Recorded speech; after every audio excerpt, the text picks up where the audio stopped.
Okay, turn on the grill because we're gonna make the best grilled poblanos. They're gonna be filled with melting cheese. I use Chihuahua, and this is super delicious and great as a side dish for your carne asada, or even to put inside a tortilla as a delicious taco. So grilled poblano tacos. Okay, guys, let's cook. For this recipe, you can use chile poblano, California, or chilaca. You are gonna need cheese. It can be Chihuahua, mozzarella, Chester, or any melting cheese. Toothpicks, this is very important. This is gonna help us to stick it together. Napkin and olive oil. Cut along the chile poblano and be careful to don't rip it out. Now take off all of the seeds. Take the seeds and be careful that it doesn't open too much. We need to keep it a little close.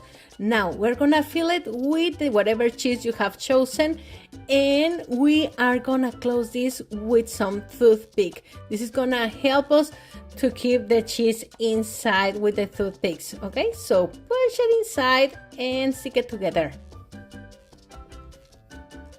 This is the process. Now the next part, in a napkin, just add a little olive oil or any vegetable oil, and we are gonna spread it around the chile poblano like this. This is gonna help us to burn the skin. So this is super ready to go on the grill. Just put them on the grill and look at this. Let it burn out the skin. When you see that the skin turns a kind of brown or black, just flip it over.